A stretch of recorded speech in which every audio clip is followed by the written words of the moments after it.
थंबनेलवर पाहिल्याप्रमाणे उकळत्या पाण्यात पीठ घालून काय बरं तयार होत असेल किंवा कोणता पदार्थ तयार होत असेल हेच मी तुम्हाला आजच्या व्हिडिओमध्ये सांगणार आहे। त्यामुळे व्हिडिओ शेवटपर्यंत नक्की बघा। रेसिपी आवडल्यास नेहमीप्रमाणे एक लाईक नक्कीच करा। चॅनलवर नवीन असाल तर अशा छान छान रेसिपीजसाठी जरूर सबस्क्राइब करा। त्याचबरोबर बेल आयकॉनही प्रेस करा। अगदी निशुल्क आहे। चला तर फ्रेंड्स, पटकन वेळ न घालवता सुरुवात करूयात।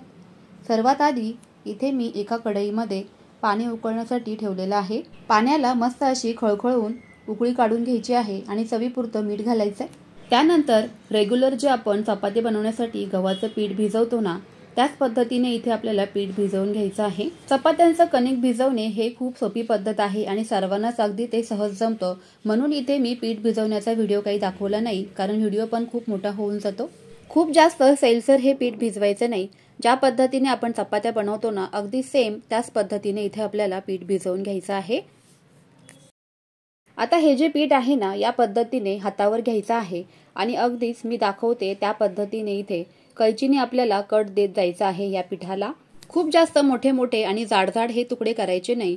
अगदीच आपल्याला पातळ पातळ असे हे काप करून घ्यायचे आहेत। हलक्या हाताने आपल्याला कैचीने असं कट देत जायचं आहे, म्हणजे हे जे तुकडे आहेत ना, ते खूप जास्त जाडजाड पडत नाहीत, अगदी पातळ पातळ असे पडतात। आता मी तुम्हाला जवळून दाखवते, तुम्ही बघू शकताय की पाण्याला किती छान उकळी येत आहे आणि आपण जे हे कट देत आहोत ना पिठाला, अगदीच एकसारखे असे या आकारामध्ये हे कट होतात सुद्धा। खूपच सोपी पद्धत आहे आणि अगदीच वेगळी आहे। तुम्ही जर का आजपर्यंत हा कधी पदार्थ बनवला नसेल तर तुम्ही नक्की बनवा। मुलं तर अगदी बोटं चाटून चाटूनच हा पदार्थ संपवतात। शिवाय बनवायला इतका सोपा आहे ना, वेगळा आहे आणि तुम्ही आवडीने हा पदार्थ बनवाल। अगदी मी दाखवते ना त्याच पद्धतीने तुम्ही जर का हे कट दिले ना, तर अगदी सारख्या आकारामध्ये तुम्ही बघू शकता असे हे मस्त असे हे कैचीने हे कट या पिठाला बसतात। हाताच्या तळव्यामध्ये आपल्याला हा पिठाचा गोळा धरायचा आहे आणि त्यानंतर कैचीने या पद्धतीने कट द्यायचा आहे। ही रेसिपी बनवताना मलाही तितकीच मजा येत होती, कारण मी सुद्धा हा पदार्थ अगदी पहिल्यांदाच बनवलेला आहे। ज्या वेळेला आपण हे कट देताना कढईच्या वरती हात धरतो त्यावेळेला हातांना थोडी थोडी कढईची वाफ बसते, त्यामुळे थोडासा हात सांभाळायचा आहे। मी इथे गॅसची फ्लेम सुरुवातीपासून फास्टच ठेवलेली आहे। मध्ये मध्ये तुम्ही वाफ बसते हाताला तर गॅस इथे स्लो पण करू शकता। अगदीच पिठाच्या शेवटपर्यंत मी तुम्हाला कट कसे द्यायचे ते इथे दाखवलेलं आहे। खूपच सोपी आणि मस्त अशी पद्धत आहे बरं का, कारण मलाही हा पदार्थ बनवताना खूपच मज्जा येत होती। ज्या वेळेला आहे ना आपण असा एखादा पदार्थ ट्राय करतो ना, त्यावेळेला एका गृहिणीच्या मनामध्ये बरेचसे प्रश्न असतात की पदार्थ बनवला तर तो वाया जाणार नाही ना, किंवा मग घरातल्यांना आवडेल का, साहित्यांचं प्रमाण अचूक घेतलंय का, किंवा मग घेतलेलं साहित्य खूप जास्त वाया न घालवता आपल्याला हा पदार्थ बनवायचा असतो। पदार्थ बनवत असताना जर का तो पदार्थ बिघडला तर ती खंत वेगळीच, पण जर का पदार्थ अगदी उत्तम झाला ना, तर मग कायच सांगू तो आनंद। आता इथे पहा, आपलं जे पीठ आहे ना ते मस्त असं कट देऊन झालेलं आहे आणि त्यानंतर आपल्याला अगदी फास्ट गॅसवरती 10 मिनिटं सतत हलवत आपल्याला हे जे आपण कट देऊन घेतलेले आहेत पिठाचे ते आपल्याला उकळवून घ्यायचे आहेत, अर्थात शिजवूनच घ्यायचे आहेत। आता ह्या कट दिलेल्या पिठाला हलकासा फेस येऊ लागला ना की समजायचं आहे आपलं पीठ इथे अगदी परफेक्ट शिजवून तयार झालेलं आहे। या वेळेला गॅस बंद करायचा आणि असं झाऱ्याने आपल्याला हे जे सर्व पीठ आहे ना ते काढून घ्यायचं आहे एका प्लेटमध्ये। आता हे जे खालचं उरलेलं पाणी आहे ना, तर ते तुम्ही सूप म्हणून पिऊ शकता किंवा मग एखाद्या पदार्थामध्ये भाजी वगैरे बनवताना तुम्ही हे पाणी ऍड करू शकतात, फेकून द्यायचं नाही। संपूर्णपणे पाणी निथळून आपल्याला या झाऱ्याने घ्यायचं आहे। मस्त असं आपलं हे गव्हाचं पीठ आहे ना इथे काय छान शिजून तयार झालेलं आहे। आकार तर तुम्ही बघू शकता काय मस्त असाच आलेला आहे, अगदी एकसारखा आकार आलेला आहे, परफेक्ट।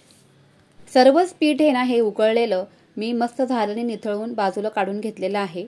आता एका जाड तळाच्या कढईमध्ये आपल्याला थोडंसं तेल घालायचं आहे, 2 ते 3 चमचे, आणि त्यानंतर यामध्ये बारीक कट केलेला लसूण घालायचा आहे। ज्या वेळेला आपण लसूण कढईमध्ये घालणार त्यावेळेला गॅसची फ्लेम मात्र फास्ट करायची आहे।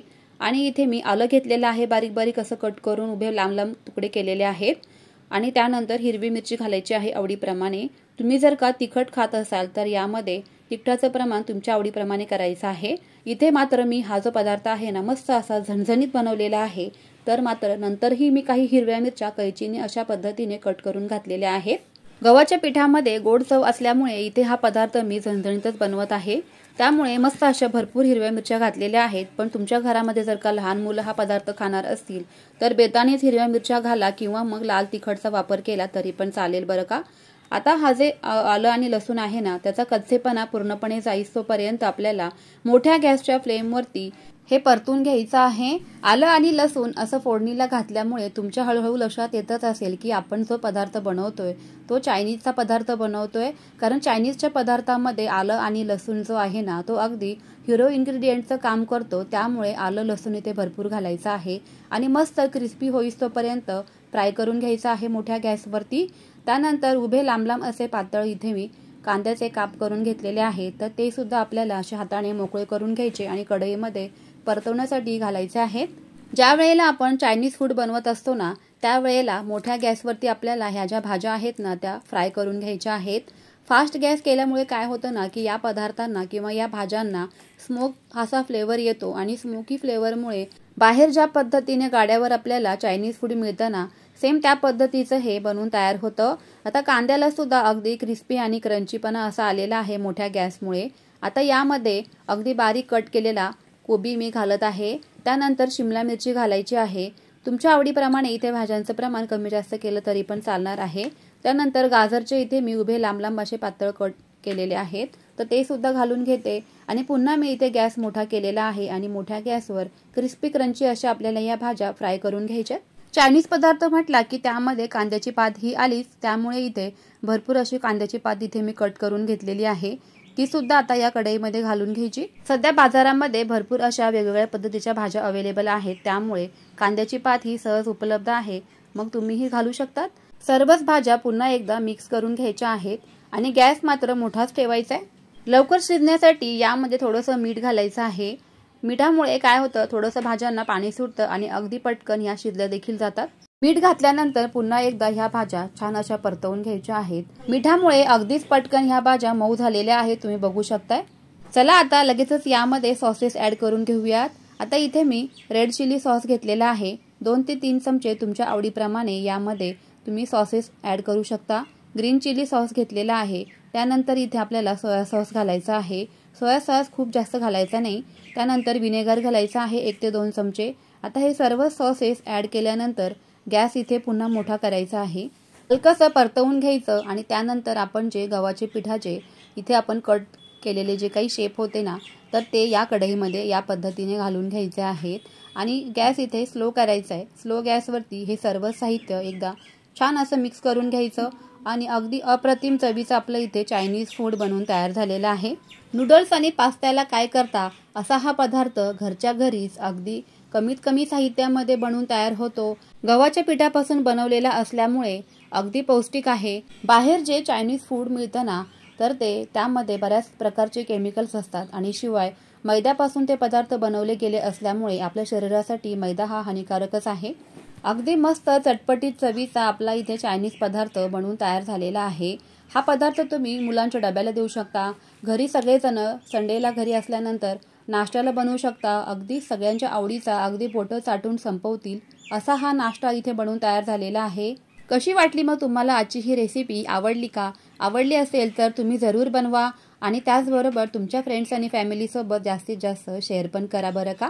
कारण त्यांनाही मग अशा छान छान रेसिपीज बनवता येतील. चला तर मग फ्रेंड्स पुन्हा भेटूयात अशा छान छान आणि सोप्या रेसिपीसोबत. तोपर्यंत चला आता आम्ही ही डिश एन्जॉय करतो. पुन्हा भेटूयात. तोपर्यंत बाय.